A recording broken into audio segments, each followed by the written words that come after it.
இது ஞானமா எப்படி நினைக்கிறது அப்படின்னு ஒரு கேள்வி வருது. ஞானமா நினைவர்களுக்கு தான் இறைவன் அருணாரு. அப்ப ஞானமா எப்படி நினைப்பது அப்படின்னு தெரியல. நினைத்தல்னா நமக்கு தெரியுது. இப்போ நீங்க என்ன நினைக்கிறோம்? நம்ம வீட்டை நினைக்கிறோம் இல்லைங்களா, அது கம்பெனி நினைக்கிறோம், அல்லது வேற யாரும் நினைக்கிறோம், அது மட்டும் நமக்கு தெரியுது. இது பொதுவாக நினைத்தல்.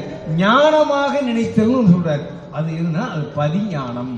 நீங்கள் பதிஞானத்தை கொண்டு நினைத்தல் என்பது சமஸ்கிருதத்தில் தியானம்.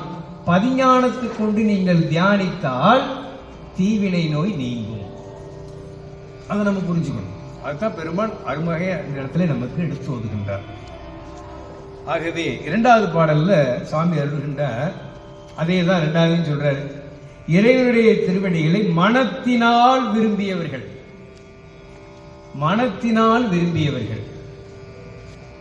அப்ப மனத்தினால் விரும்பியன்னு சொன்னா அப்ப மற்ற விஷயத்திலையும் விரும்ப முடியும்னு தெரியுது இல்லைங்களா. அதைத்தான் நம்ம சொல்றோம். மனம் அப்படின்றது யோகம் அப்படின்னு சொல்றோம். மனத்தினுடைய செயல்பாடுகளை யோகத்தின் மூலம் நாம் வழிநடத்த முடியும் இல்லைங்களா. சரியை அப்படி சொன்னா இது ஞானசுந்தர் எல்லா இடத்துலையும் சரிகிரிய யோகத்தை தான் சொல்லுவாரு. இது வந்து பொது நோக்கம். நம்ம தியரி, இது தியரியா படிக்கிறோம், பிராக்டிக்கலா வருமான இல்லை, பிராக்டிக்கலாக நம்ம வர்றதில்லை. அதுதான் பெரிய குறைபாடு. அது சரியை அப்படின்னாது உடலால் செய்கின்ற தவம். கிரியை என்பது வாக்கால் செய்கின்ற தவம். மனதால் செய்கின்ற தவத்துக்கு பேர் தான் யோகம். ஆனா எல்லாருமே எல்லா மூவர் மூர்த்திகளும் அந்த மனதால் செய்கின்ற தவத்தை தான் பெருசா சொல்லுவாங்க. ஏன்னா அதுதான் எல்லாத்தையும் உயர்ந்தது. உடலால் செய்கின்றதை விட, வாக்கால் செய்கின்றதை விட மனதால் செய்கின்ற தவம் தான் மிக உயர்ந்தது. அது சமஸ்கிருதத்துல தியானம் சொல்லுவோம், தியானம் சொல்லுவோம். ஆக மனத்தால் செய்கின்ற அந்த யோக பயிற்சியின் மூலம் உங்களுடைய வினைகள் எல்லாம் கழியும். அப்ப நம்ம தேவாரம் பாடும் போது அது மனத்தால் நினைவது. எப்படி நினைவதுன்னு நமக்கு தெரியாது. யோக பயிற்சி உள்ளவங்களுக்கு அந்த நினைதல் தெரியும். அவ்வளவுதான். இந்த இடத்துல நம்ம அதோட நிறுத்திக்கலாம். அடுத்த பாடலாக நாதன் திருவடிகளை ஏத்தி, எல்லாவல்ல வெண்ணை பெருமானுடைய திருவடிகளை ஏத்தின் அப்படின்னு ஏற்றுதல்லாம் பாடுதல். ஏற்றி போற்றி பாடுதல். ஏற்றி போற்றி பாடுதல் வாக்கால் செயல்படுகின்ற நிலை. இவங்களுக்கு பாவங்கள் நீங்கும் அப்படின்னு சொல்றாங்க. அடுத்து வெண்ணை பெருமானடி மனம் பொருந்தி திருவடிகளை தியானிப்பவர் ஒன்றி இருந்து நினைமீன்கள் அப்படின்னார். திருநாவுக்கரசர் பெருமான் நமக்கு உபதேசிக்கிறார். எப்படி? ஒன்றி இருந்து நினைமீன்கள் உந்தமக்கு ஊனமில்லை. நீ இறைவனை ஒன்றி இருந்து நினைந்தால், இதுதான் யோக பயிற்சி. யோக பயிற்சி செய்யறவங்களுக்கு தான் ஒன்றி இருந்தல் நினைத்தல் என்று வரும் இல்லைங்களா. மற்றவங்களுக்கு வராது. ஆனா நம்ம ஒன்றி இருந்து நினைத்தல் என்ன யாருக்காவது தெரியுமான்னு தெரியாது. அதுக்கு பயிற்சியின் மூலம் தான் வரும். ஆனா அதாவது சரியை பயிற்சி செய்து, கிரியை பயிற்சி செய்து, யோக பயிற்சி செய்யும் போது அந்த ஒன்றி இருந்து நினைத்தல் வரும். சரி, ஒன்றி இருந்து நினைத்தல் என்னையா வரும்? நாவுக்கரசர் சொல்ற ஒன்றி இருந்து நினைமீன்கள் உந்தமக்கு ஊனமில்லை. எந்த தோஷமும் கூட தாக்காது, எந்த குற்றமும் வராது. ஏன்னா ஒன்றி இருந்து ஒருத்தர் நினைத்தார். யாரு? மார்க்கண்டேயர். அவர் சொல்லி காலனை காலால் உதைத்தார் அப்படின்னார். ஒன்றி இருந்து நினைமீன்கள் உந்தமக்கு ஊனமில்லை. கன்றிய காலனை காலால் கடிந்தான் அடியவர்க்கா. கன்றிய காலனை காலால் கடிந்தார். யாரு? மார்க்கண்டேயருக்காக காலால் யமனை உதைத்தார்.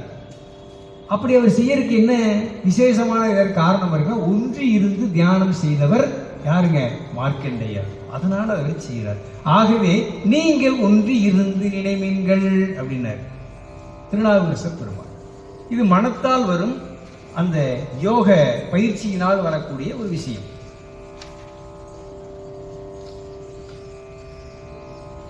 அடுத்து 7வது பாட்டுல ஏதாவது சொல்றார்.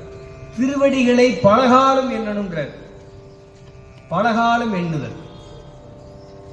இந்த பலகாலம் எண்ணுதல்ன்றதை எப்படி சொல்றார்? மாணிக்க வாசக பெருமான் பலகாலம் எண்ணியவராம், பலகாலம் தியானித்தவர்.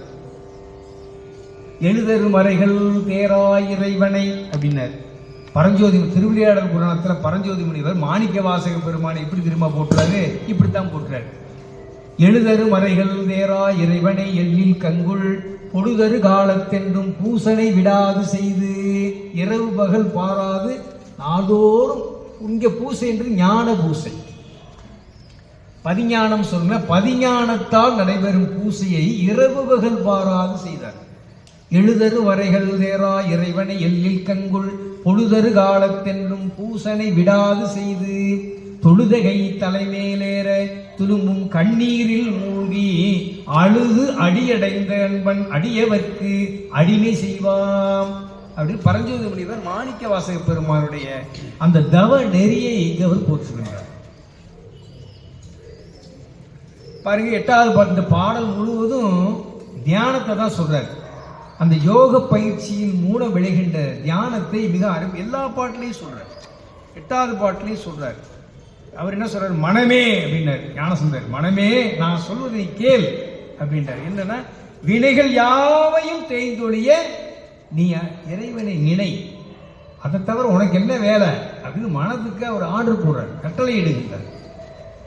அந்த மனப்பயிற்சியை நாம் மேற்கொள்ள வேண்டும் என்று அவர் வேண்டுகின்றார்.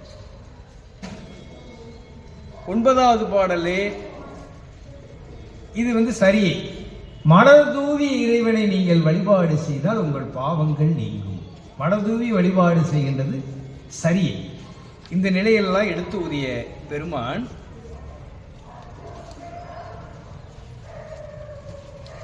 இப்படியாக நீங்கள் இந்த தியானத்தை செய்வீர்களானால் உங்களுடைய பிணிகள் தீரும் அப்படின்றார். கண்டிப்பாக தீரும், இது உண்மை என்று விளம்புகிய பெருமான் நிறைவு திருக்கடைக்காப்பிலே அருளுகின்றார். இந்த செந்தமிழ் பதிகத்தை யாரெல்லாம் ஓதுகிறார்களோ, இரு செவிகுடிர கேட்கிறார்களோ, அவர்கள் திருவெண்ணீற்றை எப்போதும் அணிந்திருக்கின்ற சிவபெருமானுடைய திருவடிகளை சேர்வர். இது உறுதி, திருவடி அடைவர், அது உறுதி என்று பேசுகின்றார். ஆகவே அருமையான ஞானசம்பந்த பெருமான் அவருடைய திருச்சிக்கல் தலத்தில் எழுந்தேறிய இந்தள பண்ணில் அவருடைய இந்த பதிகத்தை திருச்சிக்கலில் உரையும் திரு வெண்ணை பெருமானுடைய திருவடிக்கும் திருமுருகநாத பெருமானுடைய திருச்செவிக்கும் விண்ணப்பிப்போமாக.